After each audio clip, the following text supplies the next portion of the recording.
Di sini maksudnya beliau mencontohkan ketika ada orang yang mungkin makan daging babi hanya secuil, satu potong daging babi yang semisal seperti jari, itu satu kampung, satu desa pasti mengecam, mengatakan kafir, mengatakan tidak taat agama dan lain-lain. Akan tetapi ketika ada seorang muslim yang melanggar larangan Allah seperti korupsi yang dampaknya sangat luar biasa kepada orang lain, itu tidak dianggap apa-apa, bisa apa? Tidak dikecam seperti itu. Ini menurut beliau pemahaman Islam yang sontoloyo.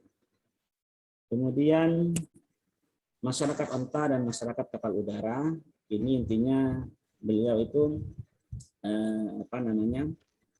pembaharuan lah seperti itu. Intinya pada surat ini atau keterangan ini beliau menceritakan anaknya, anak angkatnya ya atau anak aslinya ya Ratna ya, seperti itu. Nah, ketika suatu saat pancinya itu, wadahnya itu kena dijilat oleh anjing, kemudian Bung Karno berkata kepada Ratna itu, sudah cuci aja pakai sabun, pakai korolin sampai bersih begitu. Kemudian si anak ini bilang, lo bukannya harus pakai dicuci berkali-kali, salah satunya dengan debu seperti itu. Kemudian Bung Karno mengatakan, iya dulu kan Nabi waktu zaman Nabi tidak ada sabun seperti itu. Makanya Nabi menentukan pakai tanah seperti itu. Jadi dalam hal ini beliau juga mengutip ungkapan Nabi antum a'lamu bi umuri dunyakum seperti itu. Itu salah satu pemikiran beliau tentang masyarakat onta dan masyarakat kapal udara. Intinya hukum-hukum Islam yang di zaman dulu itu yang penting esensinya hukumnya itu ngena atau pas dengan zaman sekarang, walaupun dengan cara-cara yang berbeda seperti itu. Mungkin salah satunya seperti perempuan yang waktu datang bulan, kalau dulu dilarang ke masjid karena ilatnya, khawatirnya adalah menetesnya darah ya, di masjid. Kalau sekarang ada softtek dan lain-lain, maka sudah tidak apa-apa seperti itu. Mungkin perubahan-perubahan seperti itu. Karena ada kaidah juga al-hukmu yaduru ma'ah ilatihi seperti itu. Hukum itu berputar sesuai dengan ilatnya. Kemudian kita masuk ke kesimpulan pemikiran Bung Karno tentang Islam. Ada 3 poin di sini. Yang pertama, pemikiran Islam menurut Bung Karno ya. Yang pertama, apa yang menyebabkan Islam itu mundur? Pertama, berubahnya demokrasi menjadi aristokrasi dan republik menjadi dinasti seperti itu. Seperti kita ketahui, pada zaman Nabi sendiri di masyarakat Madani, masyarakat Madinah, di situ tidak hanya orang Islam saja. Di sana ada perpaduan antara suku Aus dan Khazraj yang menjadi kaum Ansor, orang pribumi. Kemudian ada muhajirin, imigran dari Mekah, yaitu sahabat-sahabat Nabi dari suku Quraisy, Muslim. Kemudian ada juga orang-orang Yahudi dari kalangan Bani Quraidah, Bani Qainuqa, dan Bani Nadir. Nah, mereka punya kesepakatan bersama untuk membuat sistem yang kemudian terkenal dengan Piagam Madinah seperti itu. Nah, di Indonesia juga sama saya kira, juga ada sistem demokrasi berbeda-beda suku dan agama. Nah, karena menurut Bung Karno, Islam kenapa mundur? Ya karena setelah selesainya periode Nabi, Nubuwah, kemudian periode para sahabat, Khulafaur Rasyidin, itu berubah menjadi aristokrasi, intinya ya monarki ya, dan republik menjadi dinasti seperti itu. Itu yang membuat kemunduran Islam. Kemudian yang kedua, dari segi keilmuan menurut beliau yang membuat Islam mundur itu adalah taklid yang mematikan kehidupan berpikir dalam Islam. Tentunya taklid buta seperti itu. Ini beliau tidak setuju tentang taklid buta ini. Kemudian berpedoman pada hadis-hadis dhaif kata Bung Karno ya. Jadi hadis-hadis yang tidak sahih itu juga dijadikan sandaran. Walaupun kalau saya pribadi kurang sependapat dalam hal ini, karena kalau kami masih kalau selama fadhailul a'mal itu bolehlah pakai hadis-hadis dhaif. Kemudian aristokrasi dalam masyarakat Islam, kemudian kurangnya kesadaran sejarah ya, karena beliau punya jargon jas merah itu. Bagaimana kita juga harus memahami sejarah masa lampau, yaitu mengambil hal-hal yang baik dan menjauhi hal-hal yang tidak baik dari masa lalu seperti itu. Kemudian modernisasi Islam Soekarno ya, seperti yang sudah tadi dikutip di beberapa tulisan-tulisannya, dan juga Pancasila. Pancasila kan juga kalau kita terjemahkan juga ada nafas-nafas keislaman di dalam yang ada ke tauhid dan tauhid, kemudian hablum minallah hablum minan nas ya, sosial dan keadilan seperti itu. Nilai-nilainya adalah sama dengan Islam. Kemudian wajah pendidikan Islam di era pra dan pasca kemerdekaan, karena beliau Bung Karno ini hidup di 2 periode ini. Jadi pada pendidikan Islam sebelum kemerdekaan ada 3 corak, yaitu yang pertama pendidikan berlandaskan ajaran keagamaan yang isolatif tradisional ya, pendidikan pesantren. Kemudian pendidikan berlandaskan kepentingan penjajahan, lembaga-lembaga pendidikan buatan Belanda seperti HIS dan lain-lainnya. Nah, antara kubu 1 dan 2 ini sangat head to head seperti itu. Dari yang pendidikan pesantren sangat menjauhi tradisi-tradisi dari lembaga-lembaga Belanda ini, kolonial ini. Kemudian yang ketiga, pendidikan dalam rangka perjuangan kemerdekaan, yaitu sintesis atau perpaduan antara corak lama pesantren dengan sistem modern yang mereka bercita-cita untuk kemerdekaan Indonesia. Kemudian yang B, pendidikan Islam pasca kemerdekaan, masih hampir sama dengan sebelumnya ya, periode sebelumnya, yaitu ada Islam pesantren yang masih tradisional, bahkan masih kaku, tidak tertutup dengan modernisasi.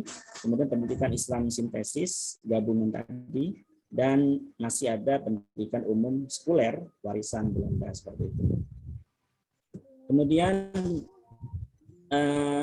kita masuk ke pemikiran Bung Karno tentang pendidikan Islam atau modernisasi. Pendapat beliau, Bung Karno, sasaran dan tujuan pendidikan Islam harus diperbaharui sesuai dengan konteks zaman, terbuka dengan sistem modern atau pembaharuan Islam. Kemudian pendidikan Islam lebih fokus kepada hal yang substansi, bukan hanya yang sifatnya amali, seperti itu, ritual-ritual belaka. Kemudian membaca, tradisi membaca harus menjadi sebagai dasar memperoleh ilmu pengetahuan, membaca semua literatur, bukan hanya fikih ya. Beliau spesifik mengatakan bukan hanya fikih seperti itu, karena mungkin perang pemikirannya dengan ulama-ulama yang konservatif tadi. Kemudian fungsi akal, logika sebagai alat atau pintu masuk ilmu dalam pendidikan Islam. Kemudian wacana kebebasan intelektual dalam pendidikan Islam dan menolak taklid buta. Terus demokratisasi pendidikan, artinya kesetaraan, yang mana kedudukan pendidik dan peserta didik dalam pendidikan itu kolaboratif seperti itu. Kemudian yang kedua, kedudukan kaum perempuan setara dengan kaum laki-laki dan punya hak yang sama dalam hal pendidikan. Ini pemikiran-pemikiran Bung Karno tentang pendidikan Islam atau modernisasi pendidikan Islam. Kemudian kita akan sekarang bicara di konteks hari ini, hadisah ya. Nah, kita perlu menelaah apakah pemikiran beliau masih relevan kita gunakan di era sekarang, karena sudah berlalu sekitar puluhan tahun yang lalu seperti itu. Nah, di sini saya coba untuk mendalami relevansi pemikiran Bung Karno tentang pendidikan Islam di era milenial. Saya coba bagi fenomena generasi kita era milenial ini menjadi 3, yaitu pertama kelompok hedonis yang apatis terhadap Islam, kemudian kelompok terpelajar yang pesantren yang masih sedikit konservatif ya. Kemudian kelompok terpelajar umum yang semangat mendalami agamanya tinggi, atau yang terkenal dengan kelompok hijrah, hijabers dan lain-lain itu ya. Nah, dengan menyelami pemikiran pendidikan Islam Bung Karno, kelompok-kelompok ini kita bisa ya. Pertama, kelompok hedonis bisa belajar dari seorang Soekarno yang beliau seorang negarawan, nasionalis, religius, dan juga pemikir Islam. Jadi tidak hanya bersenang-senang dengan kenikmatan yang ada, tapi juga memikirkan masa depan negaranya, agamanya, dan juga masyarakat yang seperti itu. Yang kedua, kelompok santri juga perlu belajar dari sosok Bung Karno, yaitu belajar dari sosok Soekarno yang terbuka dengan perubahan zaman seperti itu. Jadi santri-santri sekarang yang masih pemikirannya tertutup ya harus belajar dari sosok Bung Karno ini. Kemudian kelompok hijrah ini yang sangat tren sekarang, yang sudah menjalar ke para artis kita ya seperti itu. Nah, orang-orang tersebut ya harus belajar dari seorang Soekarno yang mau menerima nilai-nilai Islam dan tetap mempertahankan budaya asli Indonesia serta mendalami Islam secara substansial, bukan identitas semata, sehingga terhindar dari cita-cita khilafah yang sudah tidak relevan dengan zaman ini. Intinya yang hatinya ya Indonesia yang nasionalis dan juga amaliyahnya ya Islam yang seperti itu. Ya baju-bajunya tetap menyesuaikan dengan budaya Indonesia yang sudah terinkulturasi dengan Islam seperti itu. Yang penting menutupi aurat dan lain-lainnya. Nah, kira-kira ini yang dapat kami sampaikan terkait tentang pemikiran pendidikan Islam Bung Karno, yaitu modernisasi pendidikan Islam. Mudah-mudahan keterangan-keterangan dari tadi ini bisa diterima oleh profesor dan juga teman-teman sekalian, dan mohon masukan-masukannya, dan juga mungkin ada hal-hal yang perlu kita diskusikan bersama. Ini dari saya pribadi, kurang lebihnya mohon maaf. Assalamualaikum warahmatullahi wabarakatuh. Waalaikumsalam warahmatullahi wabarakatuh. Baik, Pak Muzamil ya. Saya kira ini ada ada cara baca baru nih. Ya, Pak Karno atau Bung Karno dipotret dari sisi pendidikan Islam begitu ya. Jujur saya belum banyak mengetahui dan belum banyak mengikuti tulisan-tulisan yang mutakhir ya terkait dengan figur Bung Karno sebagai apakah kritikus, apakah sebagai konseptor atau sebagai modernator begitu ya dari pendidikan Islam. Jadi sebelum saya bertanya banyak begitu ya, saya persilakan dulu ke jamaah di kelas ini untuk apakah berbagi literatur atau bertanya atau klarifikasi atau bahkan nggak setuju dengan konsep paparan ini. Silakan.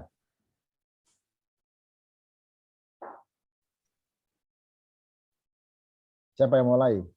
Baik Ustadz, saya ingin bertanya. Pak Hambali, silakan. Ya. Assalamualaikum warahmatullahi wabarakatuh. Waalaikumsalam. Assalamualaikum warahmatullahi wabarakatuh. Terima kasih banyak Ustadz Ahmad Muzamil dan Prof. Nur Khalis atas kesempatan ini. Terima kasih atas pemaparan tentang Insinyur Soekarno ya di dalam kajian mata kuliah Islam disipliner. Sebetulnya ini sebenarnya di awal-awal itu saya agak berani sekali gitu Ustadz Ahmad Muzamil mengambil Pak Soekarno, karena Pak Soekarno ini seperti kita tahu beliau tokoh nasionalis sesungguhnya, karena beliau kan pendiri Partai Nasional Indonesia PNI. Karena saat itu sebetulnya ada 4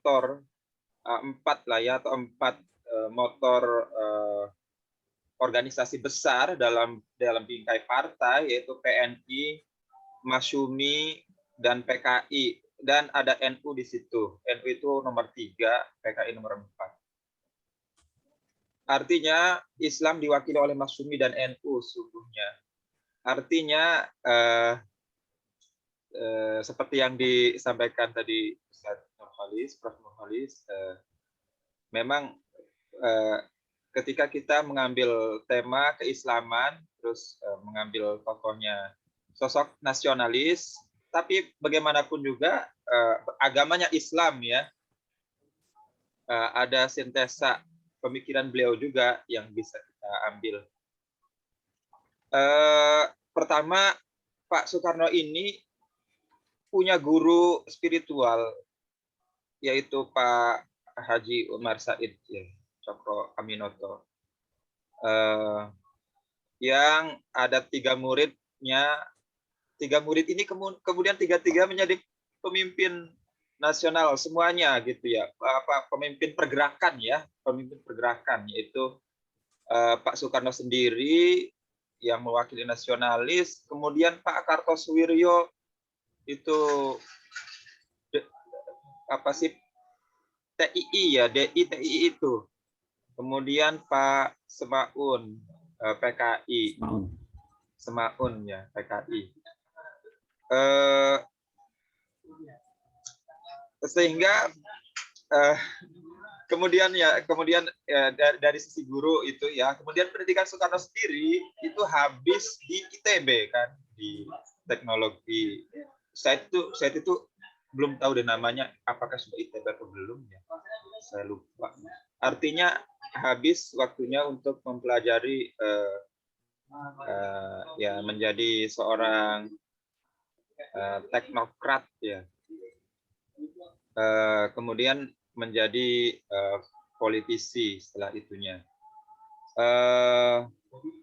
sehingga pemikiran-pemikiran Islam dari beliau gitu ya, pemikiran-pemikiran Islam dari beliau nampaknya gitu kurang bisa adaptif untuk bangsa Indonesia gitu. Soalnya seperti yang studi kasus tadi, Soekarno membersihkan najis Mughalladho anaknya, ternyata hanya pakai sabun, tidak dicuci 7 kali. Yaitu nampaknya seperti pemikiran-pemikiran liberal yang terjadi di Asia Tengah. Uzbekistan. Saya punya teman orang Uzbekistan ya, Pak Agung. Pasti Pak Agung juga punya teman orang Uzbekistan. Dia itu, kok kenapa nggak sholat, kata saya. Kembali saya sholat Jumat aja seminggu sekali. Ya Allah, kan saya kaget juga, itu namanya Usman Boron.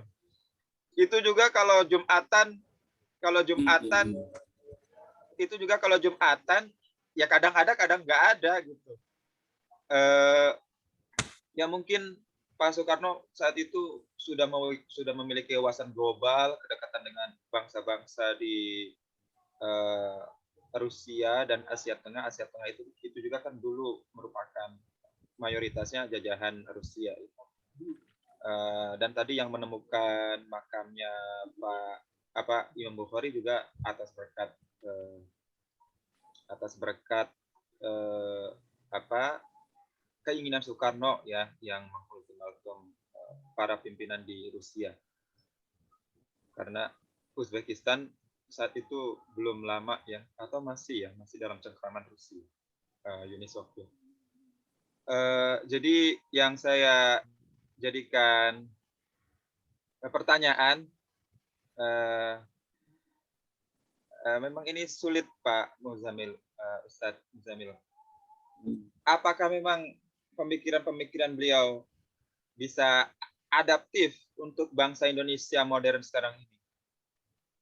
Seperti contoh-contoh kasus yang sudah diungkapkan saya. Dan yang kedua ini, mengenai pakaian itu saya rasa adalah hak setiap individu. Istilahnya hak apa ya istilahnya? Prerogatifnya. Yang penting kan tunduk dan patuh terhadap NKRI ya, di bawah tunduk di bawah Undang-Undang Dasar 45 dan mengikuti Pancasila. Kalau tidak tunduk dari undang-undang ini, maka akan ada konsekuensinya seperti yang terjadi di Solo ya, di pesantren Solo itu yang Abu Bakar Ba'asyir. Ya seperti itu Ustadz. Sekali lagi konteksnya, apakah pertanyaan yang di highlight adalah apakah pemikiran Pak Karno ini memang bisa adaptif untuk bangsa Indonesia kita saat ini, gitu, Ustaz. Terima kasih. Terima kasih Ustaz Hamdali. Yang lain dulu mungkin saya tampung dulu.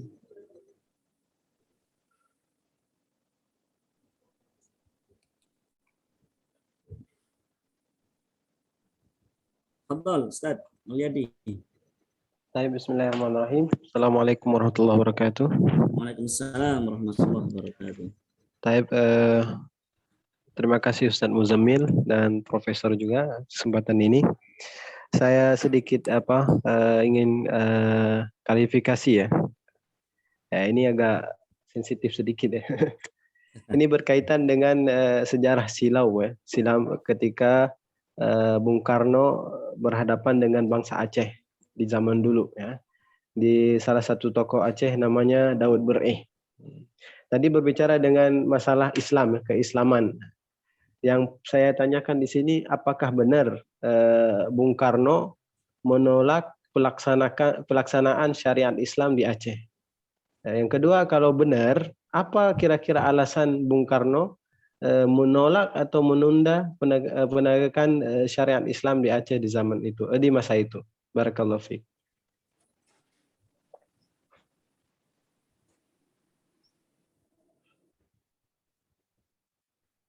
Ustaz Agung, Fadhol. Ustaz, terima kasih Ustaz. Terima kasih atas presentasinya yang barusan dipaparkan. Mungkin kita semua tertarik pada slide-slide awal itu Ustaz Muzamil. Ketika Antum mengatakan bahwa Soekarno adalah pemikir Muslim.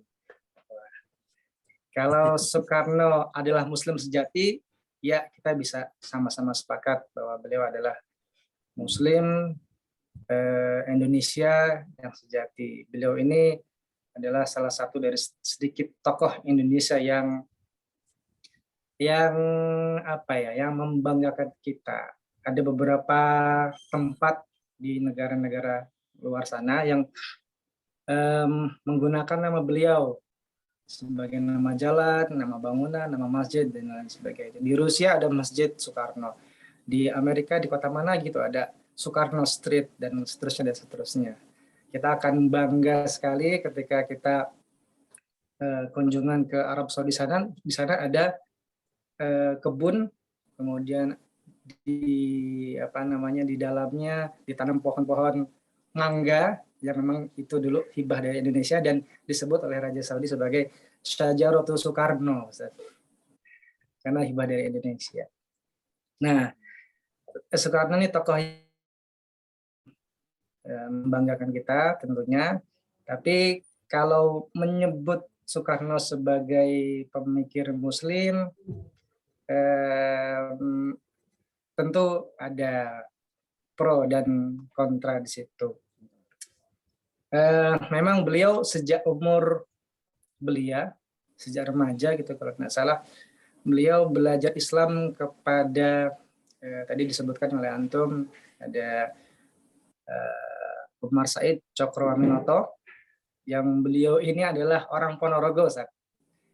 Cokroaminoto ini dulu nyantri di Pondok Tegalsari di Jetis. Dan Pondok Tegalsari ini dulu memang sering disebut sebagai cikal bakal Gontor Baru. Maka Pondok Tegalsari ini juga populer disebut dengan istilah Gontor Lama, yang dulu pada masa jayanya puluhan ribu santri berduyun-duyun datang untuk nyantri di pondok tersebut. Dan bahkan pada pada perkembangannya semakin akrab Insinyur Soekarno kepada Cokroaminoto dan menikahi salah satu putrinya. Dalam sejarahnya tercatat di situ. Istri pertama dari Insinyur Soekarno adalah putrinya HS Cokroaminoto itu. Nah, yang jadi pertanyaan saya tadi, kita kembali ke apakah Soekarno bisa disebut sebagai pemikir Muslim? Kita sama-sama tahu beliau, Insinyur Soekarno, menyetujui di berdirikannya Partai Nasakom, Nasional, Agama, dan Komunis. Tentu nasional dan agama, nasionalis dan agama, gitu, bisa berjalan beriringan, mesra. Gitu, Ustaz.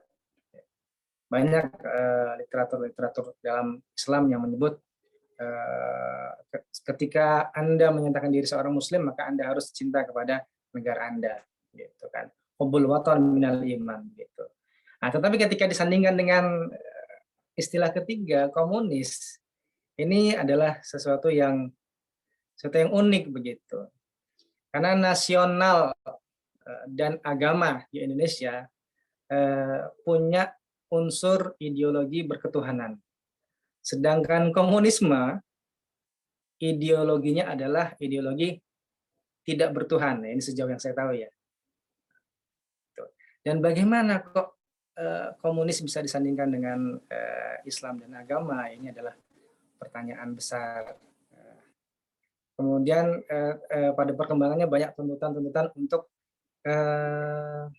apa istilahnya membubarkan partai ini, namun Insinyur Soekarno tidak mampu untuk mewujudkan tuntutan-tuntutan itu. Alasannya apa? Banyak orang yang menyebut karena naskah komunis sudah terlanjur dipromosikan oleh Insinyur Soekarno ke berbagai negara-negara sebagai gagasan pemerintahan yang baru. Karena sudah terlanjur dipromosikan, kemudian kok malah dibatalkan oleh beliau sendiri. Ada apa ya bahasanya ya? Gengsi lah, ada gengsi akademik di situ. Dan ini masih hangat ya. 30 September kemarin ada peringatan G30S PKI. Tentu kalau antum scroll di grup-grup WA antum ada banyak postingan-postingan mengenai PKI dan sejarah Indonesia yang tidak boleh dilupakan di situ. Nah, bagaimana pendapat antum terhadap hal ini? Soekarno, nasionalis, agama, dan komunis. Syukran, Ustaz. Baik, terima kasih atas pertanyaan-pertanyaan dari Ustaz sekalian. Yang pertama dari Ustaz Hambali,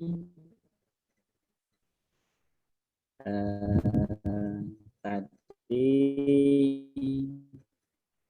saya menangkap dari pertanyaan berbeda ya dengan sejarah atau perkembangan Islam di Indonesia.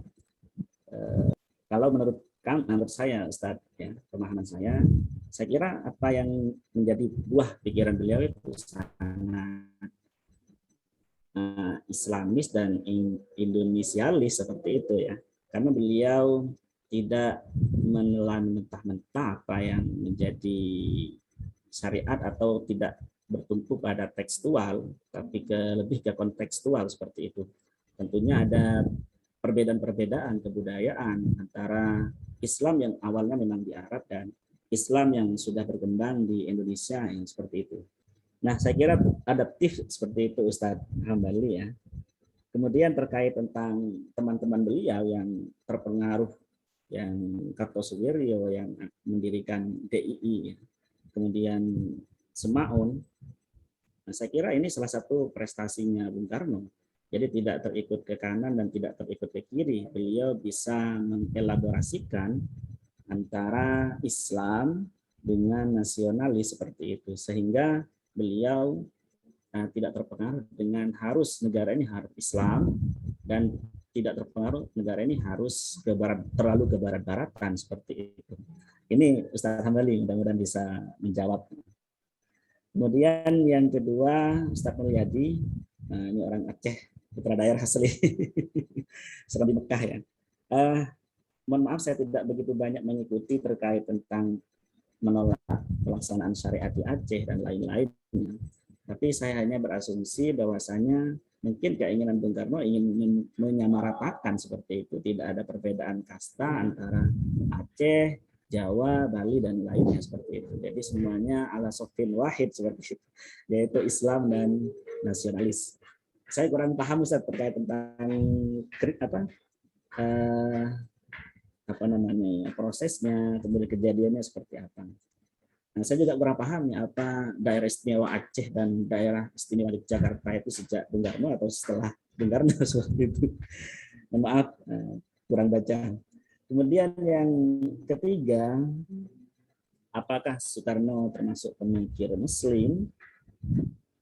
Ini memang multi tafsir seperti itu. Kalau dari beberapa hal yang saya sebut tadi, beliau seorang Muslim, yang orang yang cerdas, tentunya tidak mustahil kalau tidak berpikir tentang Islam, boro-boro percaya saja kan seperti itu, pasti akan berpikir tentang Islam. Nah, kemudian beliau juga baca literatur-literatur dari Barat.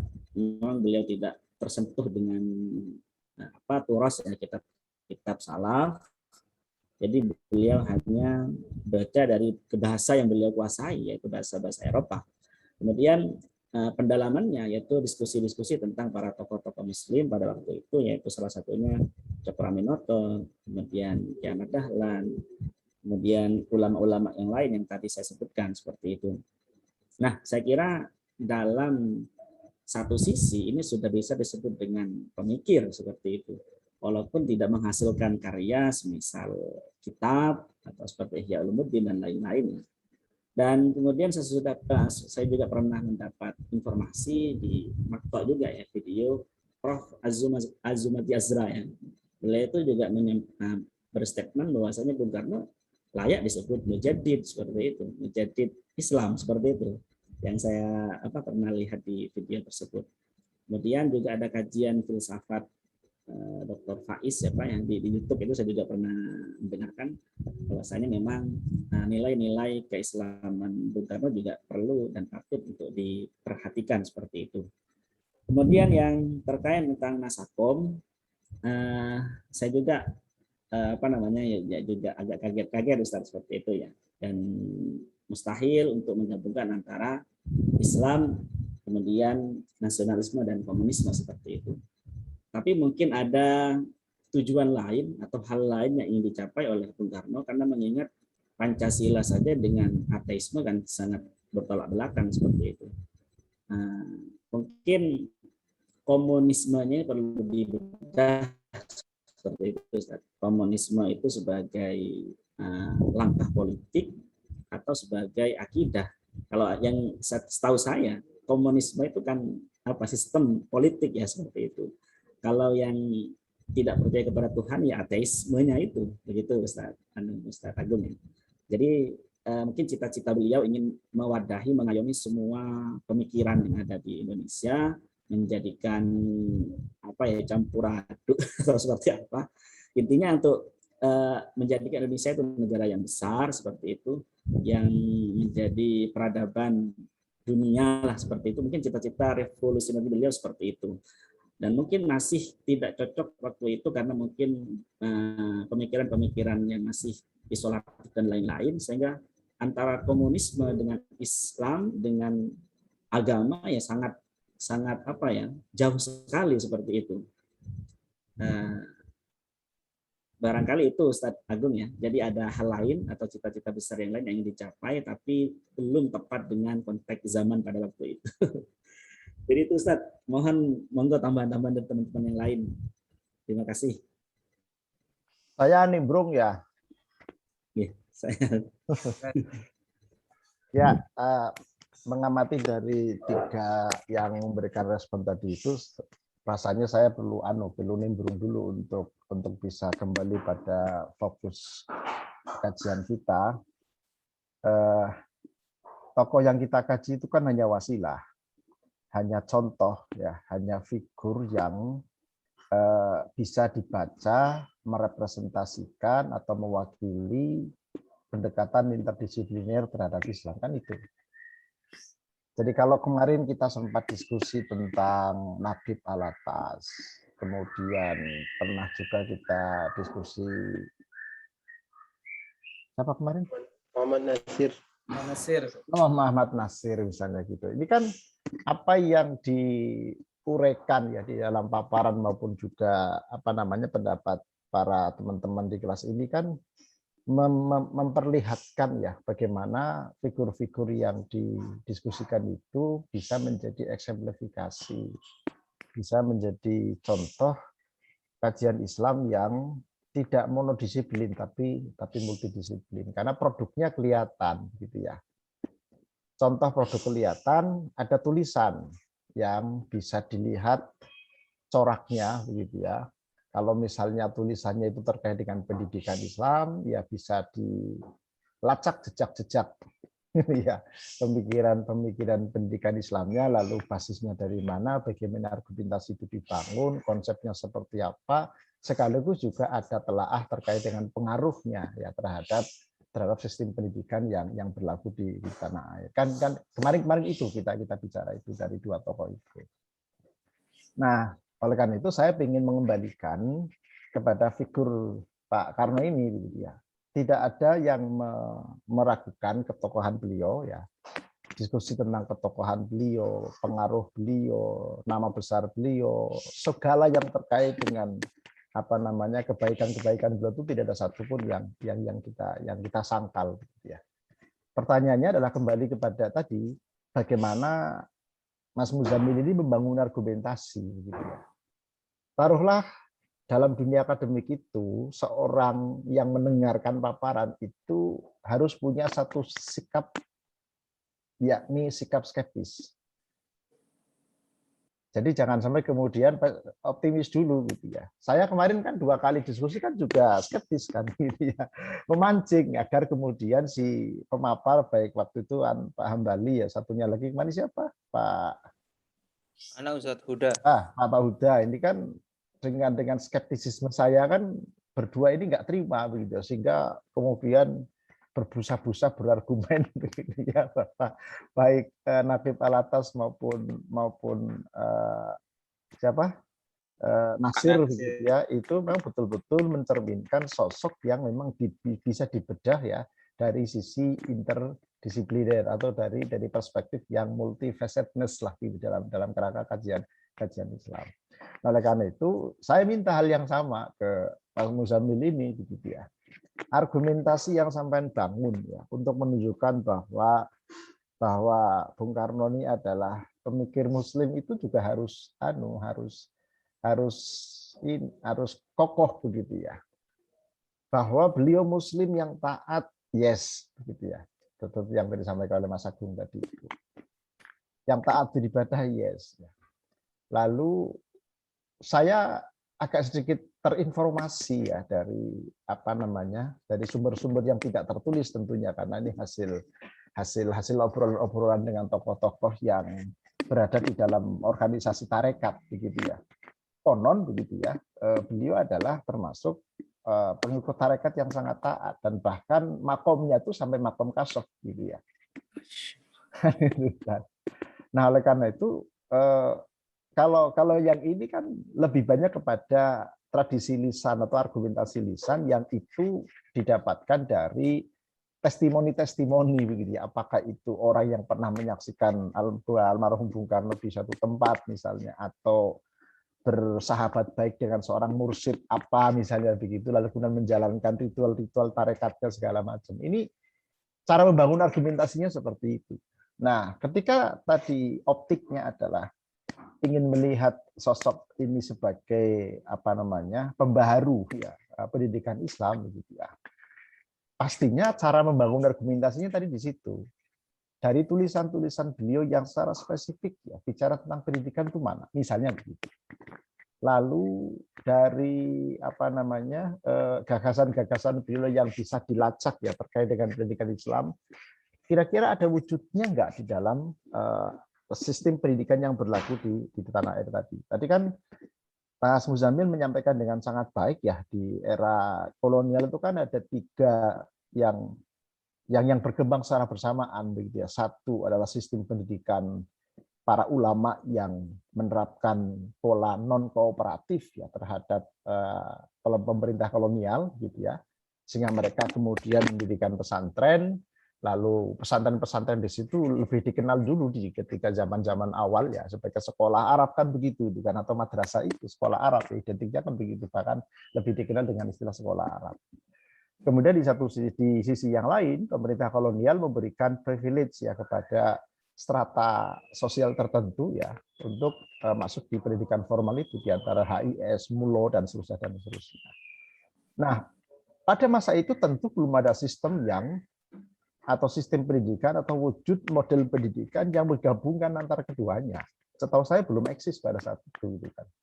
Baru 2 model itu, model pendidikan kolonial yang betul-betul barat ya, sekuler begitu ya.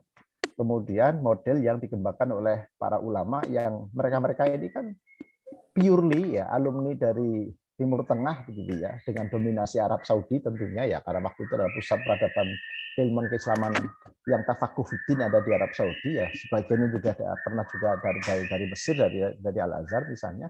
Tetapi yang paling dominan adalah ulama-ulama ya. Kalau kita mengikuti disertasinya Zumardi misalnya, itu kan dari Arab Saudi ya, kalau begitu, dari Mekah, Madinah atau Haramain ya istilahnya begitu.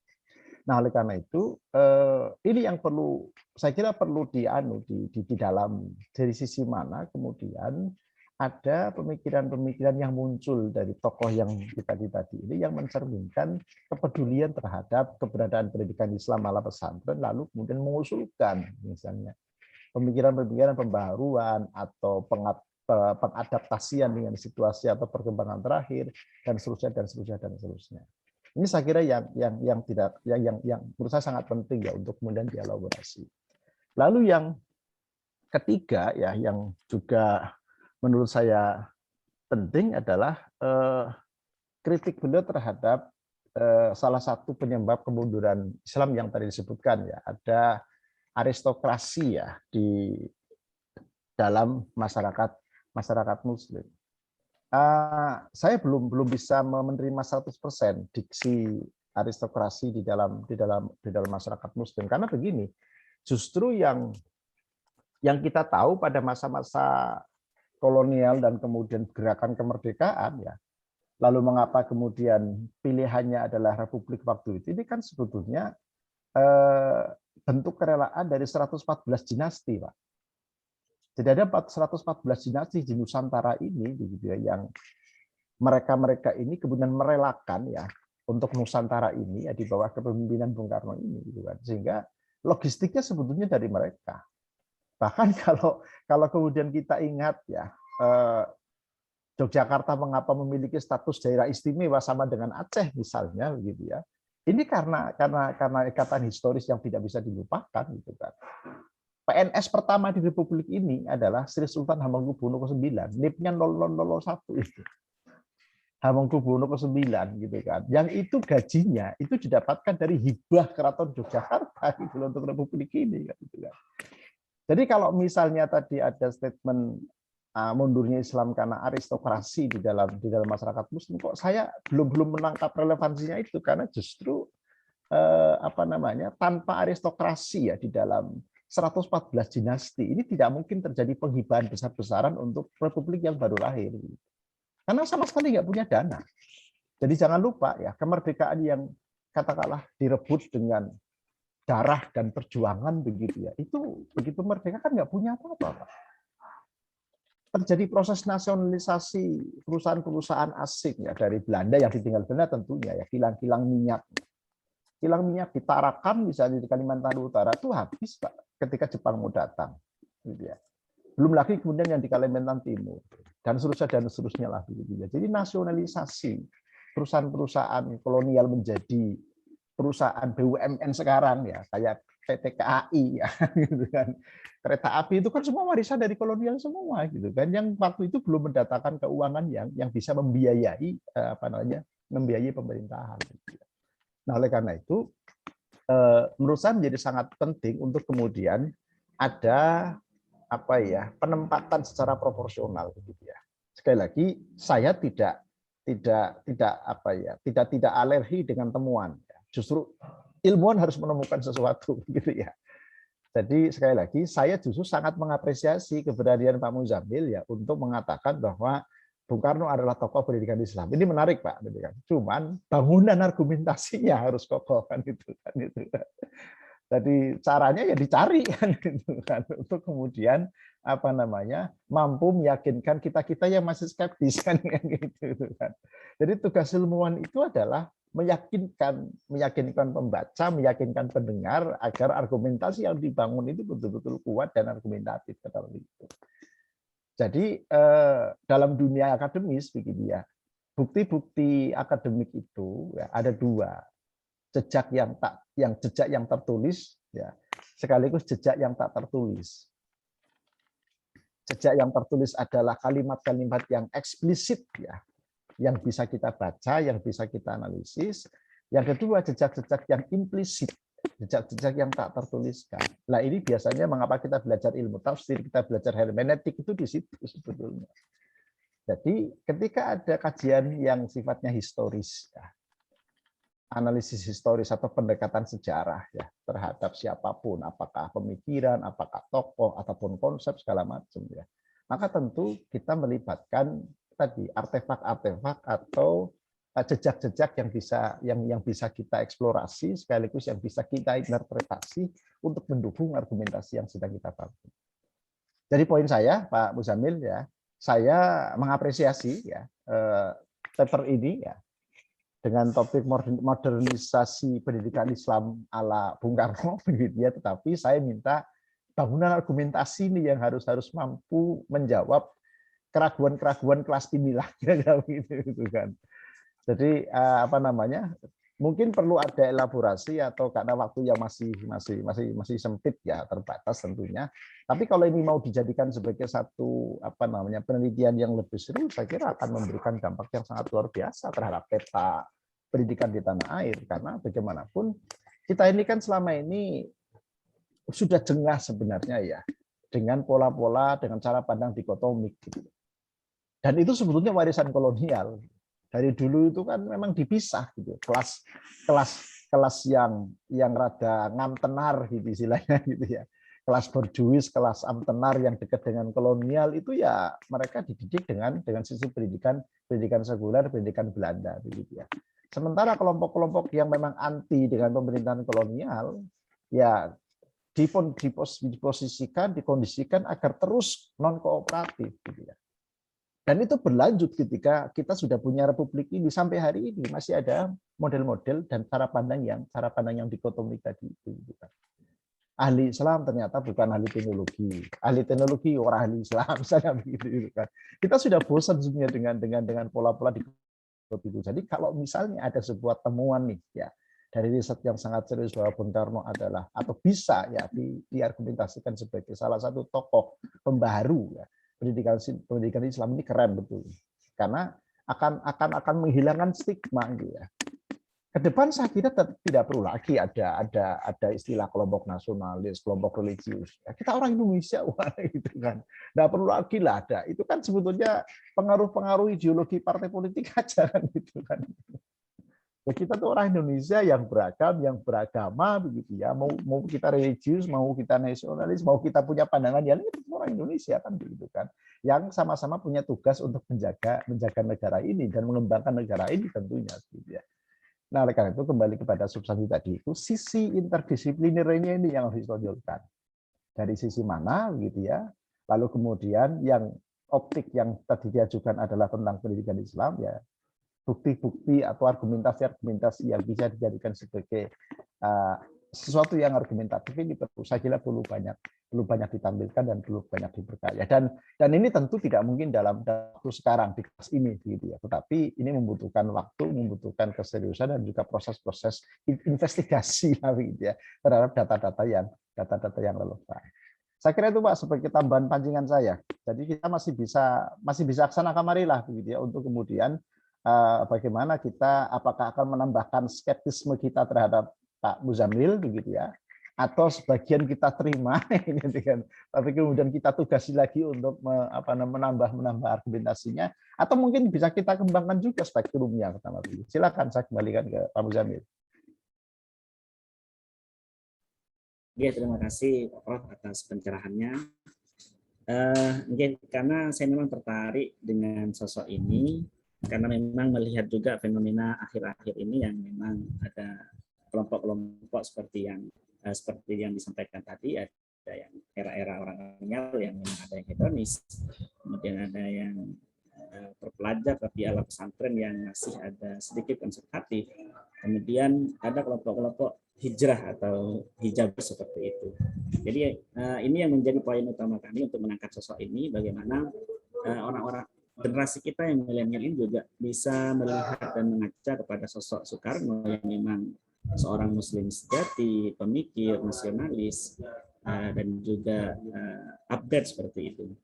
Dan juga tidak tidak kaku terhadap pembaharuan. Itu yang mendasari kami untuk mengangkat tokoh ini begitu, Bapak Profesor. Dan memang mungkin yang lemah adalah bangunan-bangunan argumentasi tadi terkait tentang konsep pemikiran pendidikan Bung Karno sendiri tentang Islam, pendidikan Islam seperti itu. Mungkin dari teman-teman sekalian bisa ada tambahan.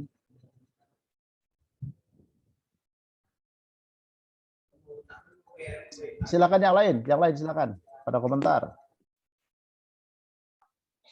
Ya, syukran Ustaz, mungkin sedikit ya menambahkan atau komentar ya. Barakallahu Pak Profesor dan teman-teman semuanya, sama Muzamil yang telah menyampaikan materi yang sangat bagus. Saya termasuk dari awal ya agak skeptis ya, mohon maaf. Karena memang dari awal tadi Ustaz Muzamil menyebutkan di antara ciri-ciri pemikir Islam adalah di antara tadi ada ulul albab, ulil nuha, ada juga harus ulama, innama yakhsyallah min ibadil ulama, Allahu a'lam ya. Kalau melihat dari segi yang kelihatan ya, itu Bung Karno ya, mungkin berbeda dengan pemikir-pemikir yang lainnya yang lebih apa ya, lebih bergelar ulamanya itu lebih kentara gitu ya. Karena di antara ciri yang disebutkan oleh Ustaz Muzamil, ciri seorang mufakir pemikir adalah seorang ulama. Dan tentunya itu beda dengan pemikir-pemikir yang lainnya memang sudah memiliki gelar ulama yang diakui oleh semua kalangan. Kemudian berikutnya juga mungkin ya menjadi pertanyaan juga tadi tentang Nasakom ya. Beliau mendirikan Nasakom. Kemudian di pihak lain kita semua tahu ya, kalau salah mau diluruskan, beliau juga termasuk yang membubarkan Masyumi ya, partai Masyumi, menjarakan tokohnya dan sebagainya. Nah, ini juga mungkin sebuah pertanyaan juga bagi saya ya, yang mungkin tujuannya baik ya untuk menetralisir agar tidak ada yang terlalu berlebihan di dalam beragama dan sebagainya. Wallahu a'lam, saya tidak tahu. Yang jelas itu suatu catatan juga bagi umat Islam saat beliau membubarkan Masyumi dan membiarkan Nasakom. Mungkin itu Ustaz Muzamil, wallahu a'lam. Barakallahu fikum. Assalamualaikum warahmatullahi wabarakatuh.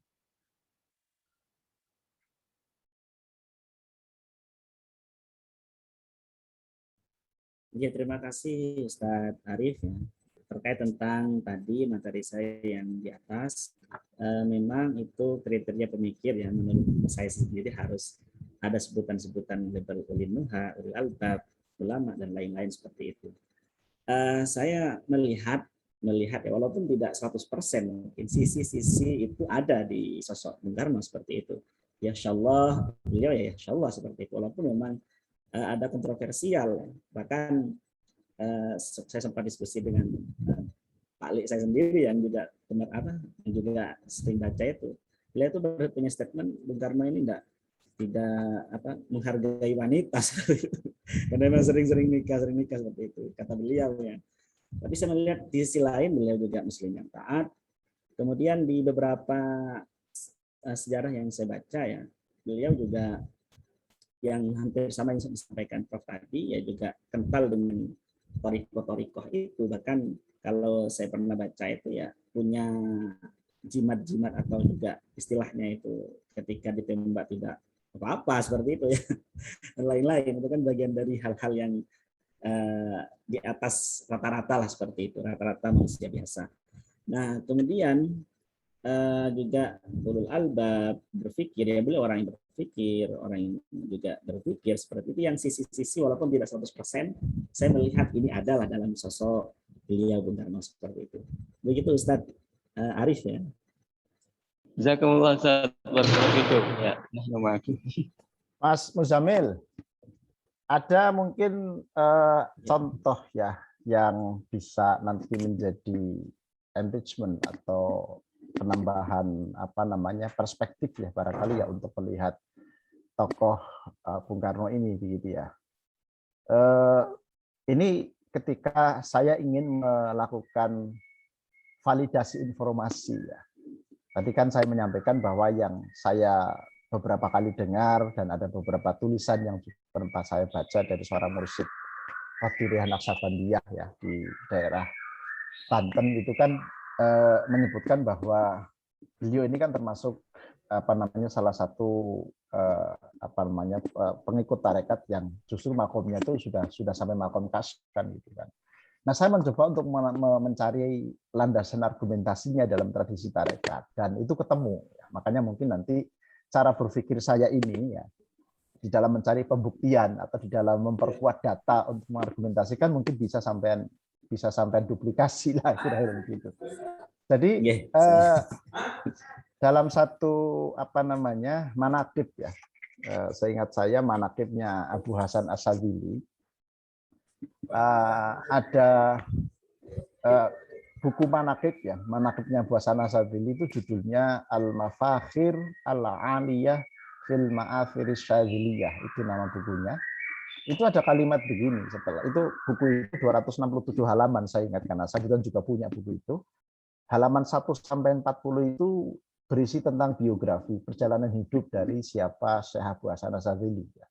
Dari mulai ciri-ciri fisiknya, kemudian kesehariannya, peranginya, kemudian belajarnya ke siapa saja, guru-gurunya siapa saja, perjalanan rihlah apa namanya batinnya kemana saja dan seterusnya. Itu 1 sampai dengan 40. Nah, lalu mulai halaman 41 ya. Ini berisi ajaran-ajaran pokok tarekat Syadziliyah. Itu beliau mengatakan begini, i'lam annat thariqa wa in tanawwa'at wa kathurat fa innaha tarji'u ila qismaini wa huma al-ilmu wal amalu wa kullu wahidin minhuma yanqasimu ila qismaini li'annahu imma ma'khudhun minasyar'i aula. Ini menurut saya menarik ya. Ketahuilah ya bahwasanya tarekat itu meskipun begitu banyak macamnya, ragamnya gitu ya. Ya, bukti begitu banyak ragamnya ya Jatman sendiri ya. Jami'ah Thariqah Al-Mu'tabaroh An-Nahdiyah yang dibawa NU saja itu mengakomodir tidak kurang dari 37 atau 38 ragam tarekat gitu ya. Saya nggak hafal karena saking banyaknya gitu ya. Jadi wa in tanawwa'at wa kathurat ya. Meskipun begitu beragam dan begitu banyak, fa innaha tarji'u ila qismaini. Tarekat itu hanya kembali kepada 2 sumber. Wahuma, keduanya adalah al-ilmu, yang pertama knowledge, pengetahuan atau ilmu, dan yang kedua wal amalu, praktek gitu ya, atau aktivitas. Lalu wa kullu wahidin minhuma, masing-masing dari ilmu dan amal ini juga terbagi lagi menjadi 2. Wa kullu wahidin minhuma yanqasimu ila qismaini ya. Li'annahuma karena keduanya itu imma ma'khudhun minasyar'i, ada kalanya diambilkan sumbernya dari syariat. Amla atau bukan atau tidak. Ini keren menurut saya gitu kan ya. Rupanya aktivitas yang ilmu sekaligus amal dalam dunia tarekat ini ada yang textbook, ada yang struktural, gitu ya, bahasa saya menerjemahkan. Ada juga yang non struktural, Pak, gitu kan. Yang non textbook gitu ya. Nah, ini yang menjadikan saya begitu ya berpendapat ya dalam tradisi sufistik ya, dalam tradisi tarekat ini orang yang mendapatkan derajat atau anugerah mukasyafah yang sofihah dari Gusti Allah dari Pangeran itu ora kudu mlebu tarekat, ora kudu. Ada yang memang melalui jalur-jalur struktural tadi beat kepada seorang guru lalu menjalankan amaliyahnya dengan tekun menjadi salik yang tekun yang baik gitu ya sampai kemudian berhasil mendapatkan derajat mukasyafah misalnya. Yang seperti pertama yang rata-rata biasanya diikuti oleh para kiai-kiai tarekat lah kalau begitu. Tapi ada juga yang tidak gitu ya. Dan saya menggunakan metode intertekstuality namanya. Intertekstualitas, membandingkan satu teks dengan teks yang lain. Saya temukan teks yang lain yang mendukung bahwa ada juga mukasyafah yang tidak diperoleh atau ada juga mukasyafah yang dianugerahkan Tuhan kepada hambanya yang dikehendaki tanpa melalui jalur tarekat formal atau tarekat yang struktural tadi. Jadi tarekat yang non struktural. Itu saya temukan basis argumentasinya justru di Al-Hikam.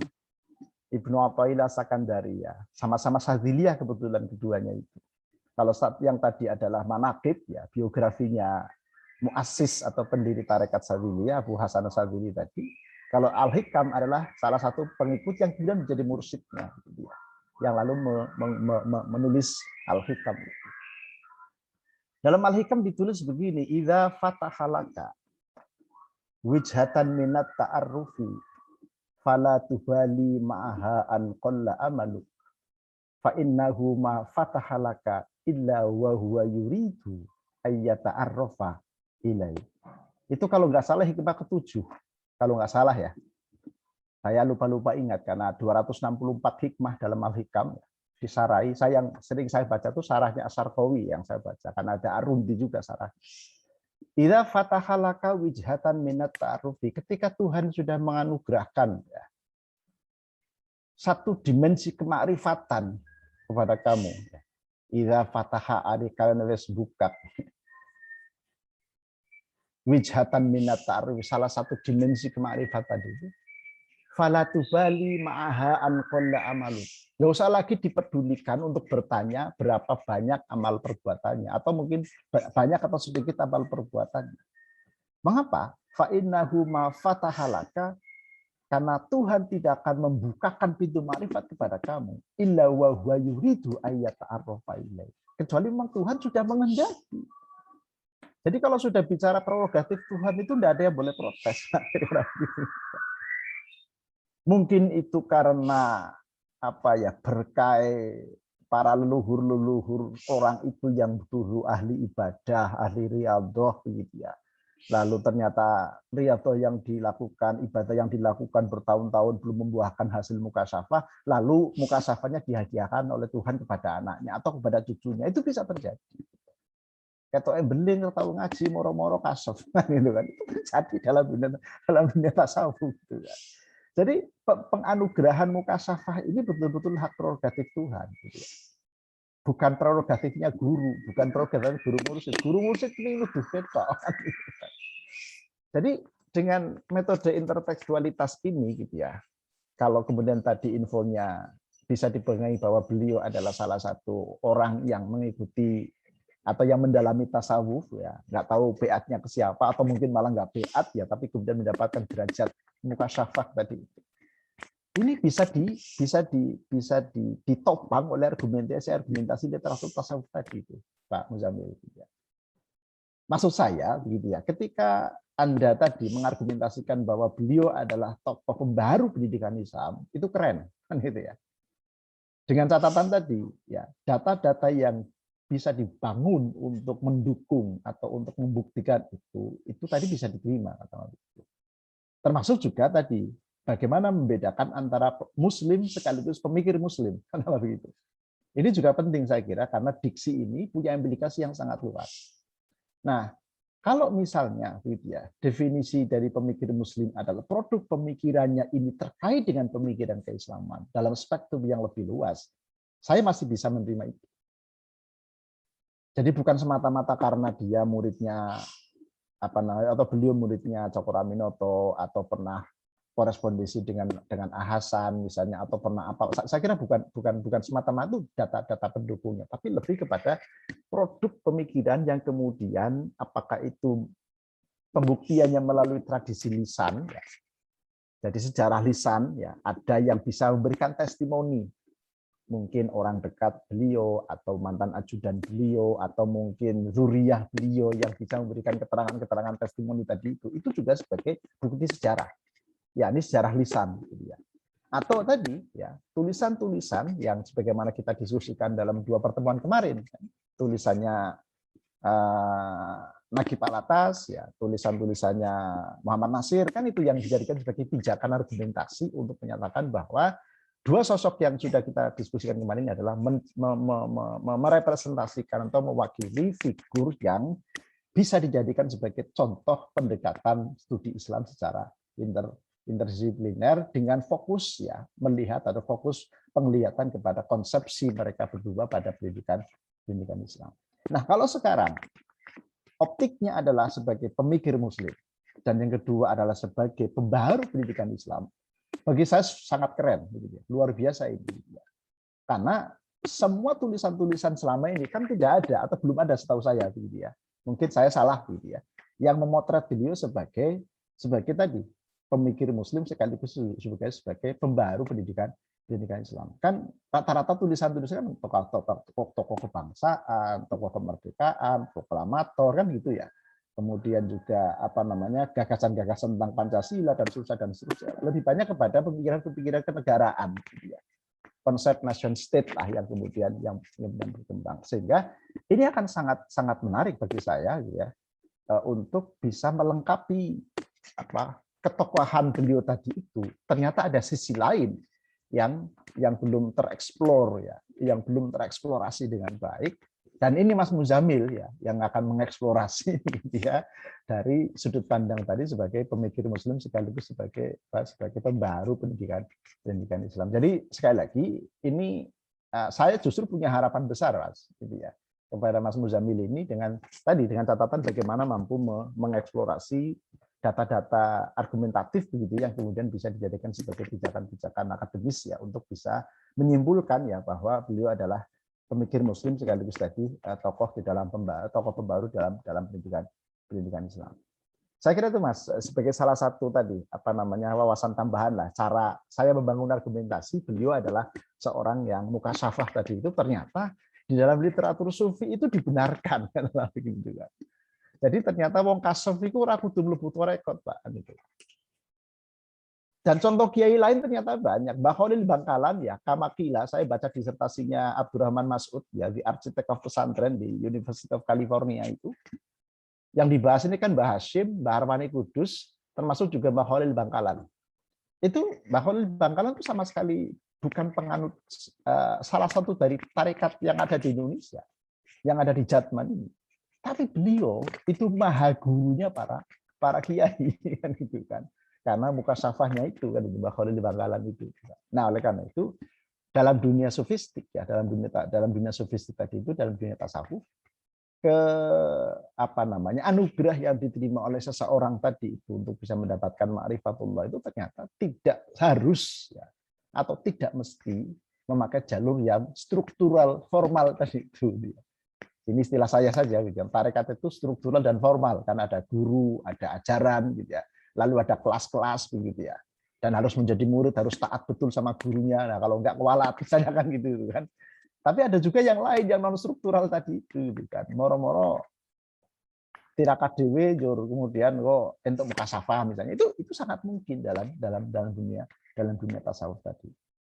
Saya kira itu Pak sebagai tambahan informasi ya, untuk bagaimana kita mencoba melakukan intertekstualitas tadi itu ya, untuk membangun argumentasi ya dari sumber-sumber keislaman yang bisa argumentatif ya di dalam kita membangun sebuah argumentasi. Saya kembalikan, monggo. Ya, terima kasih Prof. Kami juga karena kami yakin beliau seorang pemikir dan pembaharu pendidikan, nanti kami akan coba cari jalur lagi terkait tentang argumen-argumen yang bisa meyakinkan kita semua bahwasanya beliau benar-benar pemikir dan pembaharu. Begitu, Profesor. Satu lagi ya, seorang ilmuwan itu justru akan happy ketika banyak yang kritik, Pak. Karena ketika banyak dikritik menjadi tertantang untuk mencari argumen. Jadi forum di kelas ini itu kalau bisa ya siapapun yang presentasi, yang lain harus skeptis. Karena itu akan sangat membantu. Jadi nanti giliran Mas Ahmad Zainullah presentasi misalnya, maka yang lain harus skeptis semua. Bu Lilis presentasi ya kalau bisa nggak ada satupun yang terima dengan pendapatnya Bu Lilis misalnya begitu. Jadi ini bagian dari kita diskusi gitu ya, untuk kemudian menularkan virus ya, skrutini atau pencarian atau kuriositas atau keingintahuan gitu ya. Karena di sisi akademis ya memang begitu gitu kan. Sisi akademis itu begitu. Dan saya jujur ya ingin mengatakan kepada jenengan semua, saya menemukan value atau nilai-nilai ini itu ketika banyak baca kitab kuning. Bukan belajar metodologi, buku-buku metodologi risetnya orang-orang barat itu tidak gitu kan. Saya banyak membaca kitab-kitab kuning yang ditulis oleh para ulama itu justru mendapatkan inspirasi yang sangat luar biasa. Jadi saya nggak tahu di kelas ini sudah pernah atau belum ya. Itu ada tafsirnya Mbah Nawawi Banten. Sudah belum saya ngomong di kelas ini? Kayaknya pernah Ustaz. Pernah ya? Iya. Tapi Yang boleh Ustaz diulas lagi Ustaz. Enggak, yang Mbah Nawawi itu loh, yang beliau itu kan satu contoh atau satu figur kombinasi yang ideal antara apa namanya, dimensi intelektual dan dimensi moral, gitu kan. Yang ini tidak saya temukan dalam tradisi intelektual di Barat. Kalau di Barat itu intelektual saja, tapi moral itu enggak. Buktinya banyak lah kalau di Barat ya. Profesor-profesor itu pinter-pinter, tetapi ya banyak yang mereka yang tabatul, yang tidak nikah, gitu ya. Sehingga pemenuhan biologisnya ya sekarang sopwa sing gelem gitu aja. Itu kan nggak bisa kita tiru di sini. Artinya dari sisi intelektual oke, tapi dari sisi moral bagi saya sudah cacat kan gitu kan. Sementara intelektualisme Islam begitu itu dibangun di atas fondasi keseimbangan antara intelektualitas dengan moralitas. Ya jenengan ketika baca atau kalian ketika baca Tadribur Rawi misalnya ya dari ilmu hadis itu kan jelas sekali gitu ya. Kesaksian seseorang dalam atau riwayat yang dibawa oleh seorang rawi itu kan baru bisa diterima kalau ada saksi yang mengatakan bahwa yang bersangkutan ini kan sepi dari cacat kan begitu kan. Bukan hanya sekedar dobit ya, tapi juga muruahnya juga bagus, begitu ya. Akhlaknya juga bagus, sehingga potensi-potensi terjadi kebohongan atau potensi untuk berbohong itu jauh ya, dari figur seperti para rawi-rawi yang riwayatnya diterima. Itu ilmu hadis yang mengajarkan kepada kita itu kan, karena itu tradisi lisan. Nah, dalam konteks keilmuan keislaman begitu ya, figur-figur para penulis prolofik ya, atau para penulis yang produktif ya dalam keilmuan keislaman itu mencerminkan intelektualitas sekaligus moralitas. Sepinter apapun mereka itu pasti ada ketawaduan. Seperti Alfiah Ibnu Malik itu, Pak. Iya. Alfiah Ibnu Malik, Pak. Alfiah Ibnu Malik sama. Ya, Imam Syafi'i juga sama. Ra'yuna shawab wa yahtamilul khata wa ra'yu ghairi khata yahtamilus shawab. Misalnya kan gitu kan.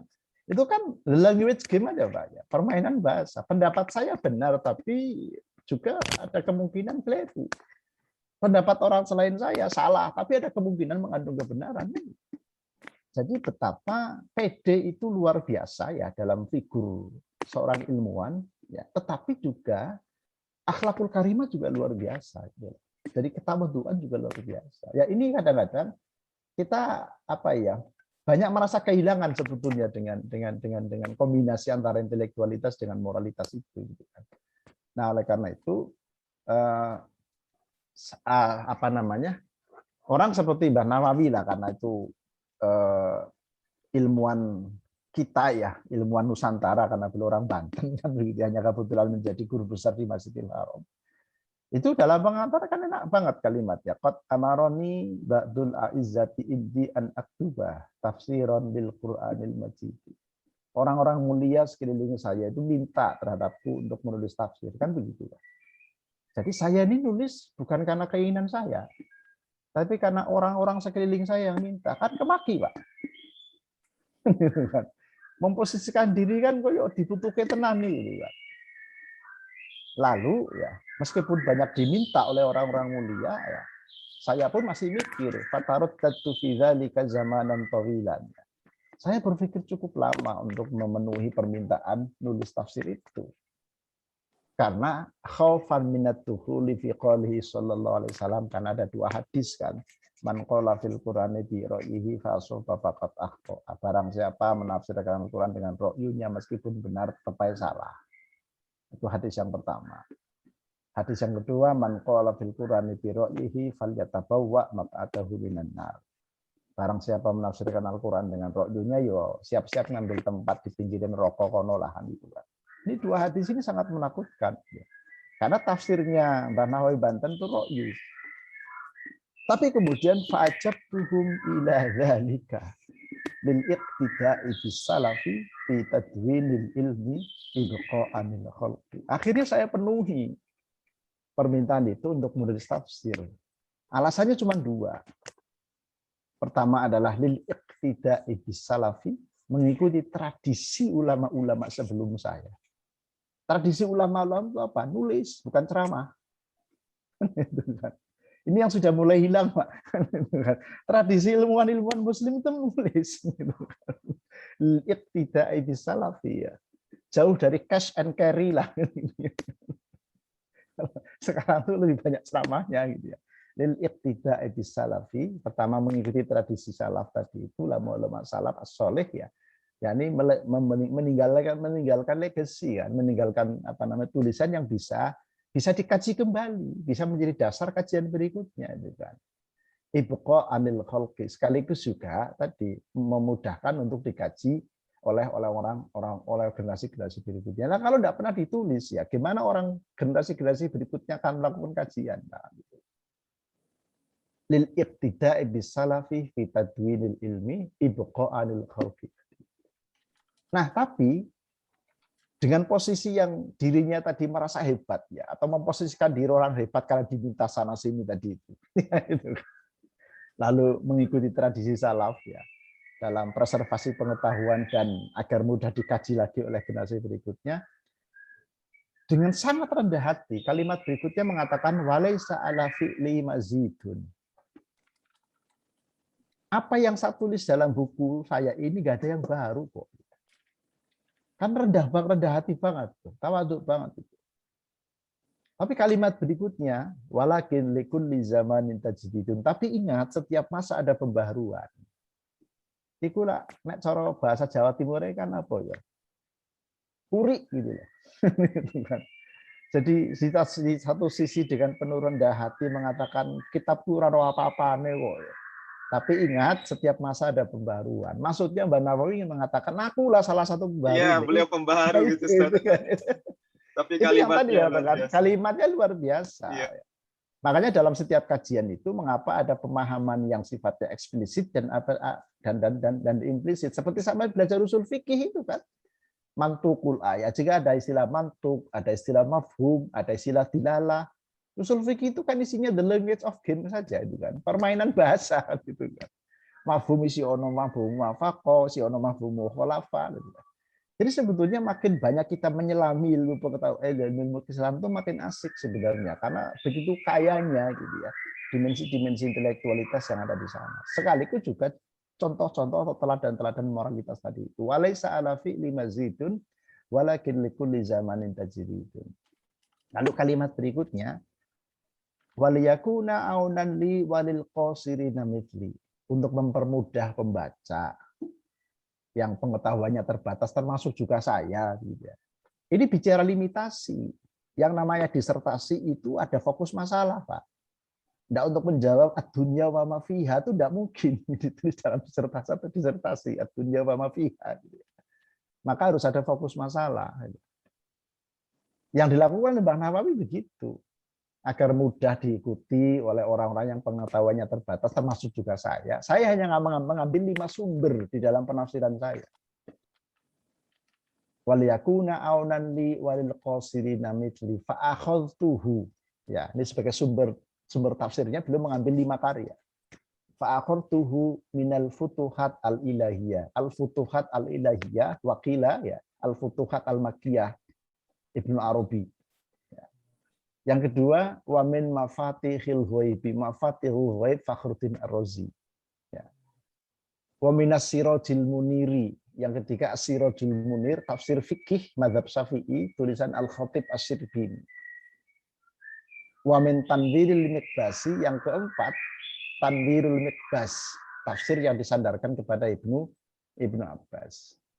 Lalu yang kelima, yang terakhir, wamin tafsiri Abi Su'udi. Tafsir Abi Su'ud di abad kedua Hijrah. Tafsir yang pertama ya berorientasi pada tafsir yang ra'yu ya, bukan maksud. Wasammaituhu murahlabi tafsiran Nawawi. Itu di Muqaddimah di jilid pertama, halaman pertama. Mbah Nawawi ngomongnya begitu. Itu adalah contoh ya betapa seorang ilmuwan itu tahu posisinya ya. Bagaimana harus punya gagasan yang itu berbeda dengan gagasan sebelumnya, Tapi diksi yang dipakai atau pilihan kalimat yang dipakai itu nek sombong ya ora kena menen gitu kan. Nek pede ya ora kena menen gitu. Tapi apa ya, mengundang penasaran pembaca gitu kan. Sekaligus juga sadar akan keterbatasan dirinya. Coba nanti sampean kalau baca kitab-kitab kuning, baca mukadimahnya tuh menarik. Karena apa ya? Karena tadi mereka-mereka ini adalah figur atau contoh orang-orang yang, kalau saya sih membahasakan orang yang sudah selesai dengan dirinya. Nulis kitab itu bukan untuk mencari keuntungan, bukan untuk mendapatkan royalti dari penerbit, gitu ya. Tapi betul-betul ta'abudi, gitu ya.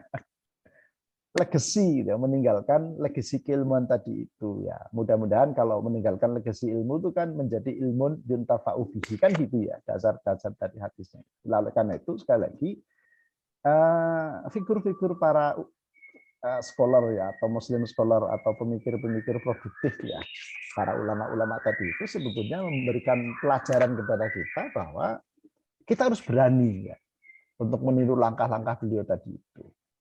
Berani untuk tadi mengambil sebuah simpulan, berpendapat gitu ya. Lalu cara beraninya adalah kita memiliki argumentasi yang argumentatif tadi. Itulah ciri ilmuwan muslim lah, kira-kira begitu kalau kita berkaca pada peradaban keilmuan keislaman. Baik, ada yang ingin komentar?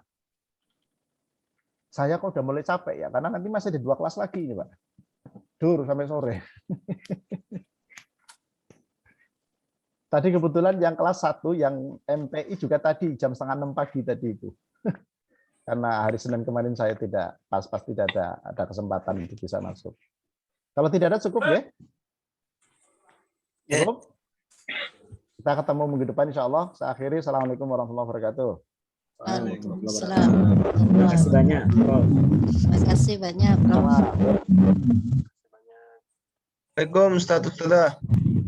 Waalaikumsalam. Waalaikumsalam. Berarti Ustazah Lilis minggu depan lah Ustazah. Ya, nggak apa-apa, insya Allah. Nanti kayaknya bareng sama ulum-ulum, tapi nggak apa-apa. Oh, bareng Ustazah minggu depan. Iya, kayaknya saya bukan ulum-ulum. Berarti yang selanjutnya siapa ya?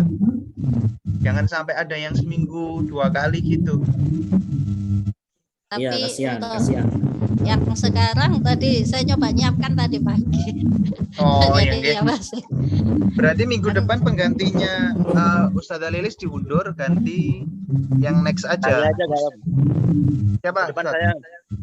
Saya sebentar, nggak tahu. Kayaknya saya itu kan urutan ke-6 kalau nggak Suara salah. dari mana ini ya?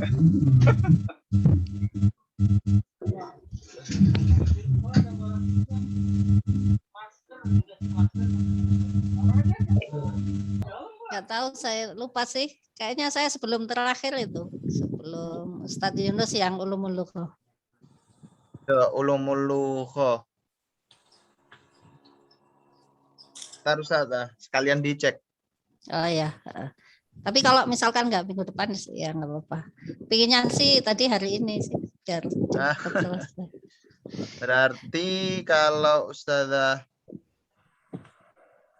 Lilis ndak besok, ndak bisa minggu depan, berarti Ustadz Yunus sudah presentasi ya? Belum Ustadz? Atau gini aja mungkin yang ini harusnya kan Ustadz Arif, karena Ustadz Arif kan bersamaan dengan Prof. Suti yang besok. Barangkali yang ini interdisipliner Ustadz Arif, saya yang ulum-ulum yang malamnya. Oh, nggih, cocok. Berarti nggih, gitu saja wes. Balik ke Ustadz Arif, berarti minggu depan Ustadz Arif. Ya, kayaknya gitu. Oh, nggih, cocok lah. Untuk yang presentasi nanti malam siapa nggih? Oh ya, nanti malam itu saya dengan Ustadz Hadi, cuman Ustadz Hadinya ada uzur. Oh, nggih Ustadz, siap. Ustadz Hadi di sini hadir enggak ya? Hadir. Hadir tadi. Oh iya tuh. Jadi nanti atau saya sendirian atau bagaimana ya? Atau mungkin ada teman lain yang sudah siap, biar 2 itu maksudnya. Berarti kalau Ustadz Hadi belum siap, antum sendirian saja Ustadz. Maksudnya oh gitu. Oh berarti ya sudahlah. Siap. Iya, iya deh. Kembali dulu nanti tapi. Oh, saya di depan ya. Ya, boleh. Siap, pokoknya. Oke, Ustadz, syukron untuk hari ini. Karena Syukran, ya minggu syukran. depan juga sendiri. Gak apa-apa misalkan ya minggu depan 2 sekarang 1. Oke, minggu depan berarti 2 yang ulum-ulum Ustadz Hadi pindah ke minggu depan. Enggak. Ustadz Hadi tadi siap kok. Barang Oh, siap. Iya, Oh, sore siap. ini. Heeh. Oh, nggih. Ngapunten Ustadz Hadi. Tapi saya duluan. Oh, nggih. Ya. Nggih, Kayak gitu Ustadz syukron. Hadi ya. Iya, betul. Oke, ana izin dulu. Ya, sampai ketemu Ya, nanti saya malam. izin. Sama-sama. Setengah Syukran 7. semuanya. Syukron Ustadz Oke, Muzamil. terima kasih. Assalamualaikum. Waalaikumsalam. Syukran semuanya. Izin live.